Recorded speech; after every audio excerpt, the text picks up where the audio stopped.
আসসালামু আলাইকুম এভরিওয়ান। গতকাল একটা এই ম্যাথটা দিয়েছিলাম গ্রুপে, অনেকে আবার দেখছি যে সলভ করা ট্রাই করছো। সো আসো দেখি সলভটা আমাদের ঠিক আছে কিনা।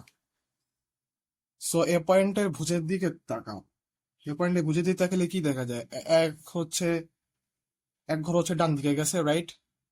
আর তারপরে হাফ হচ্ছে বাম দিকে গেছে। এককে যদি আমরা প্লাস চিন্তা করি তাহলে হাফ অবশ্যই মাইনাস, তাই না? আর আবার কি 1/4 ডান দিকে গেছে, তাহলে হচ্ছে +1/4। বা 1/8 হচ্ছে বাম দিকে গেছে, তাহলে -1/8।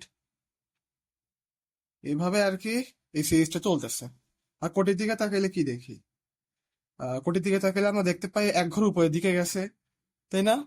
তারপর -1/2 হচ্ছে নিচের দিকে গেছে, ঠিক কি না? তারপর 1/4 উপরের দিকে গেছে। তাপ- তারপর -1/8 নিচের দিকে গেছে। এভাবে একটা সিরিজ চলতেছে দুইটার ক্ষেত্রেই। সো দুই সিরিজের ক্ষেত্রে আমরা কি দেখতে পাই? এ হচ্ছে ওয়ান, মানে ফার্স্ট টার্ম হচ্ছে ওয়ান। দুইটার অনুপাত কত? দুইটার অনুপাত হচ্ছে -1/2/1, মানে -1/2। তাহলে কি লেখা যায়? এটা একটা হচ্ছে অসীম দ্বারা ফর্ম করছে, ঠিক কিনা? অসীম দ্বারা অসীম তক সমষ্টি কত? এস ইনফিনিটি কত?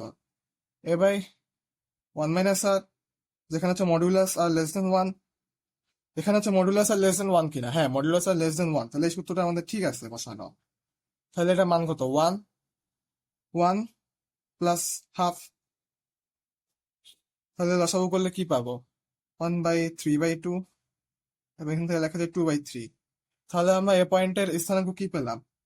এ পয়েন্টের স্থানাঙ্ক পেলাম 2/3, 2/3।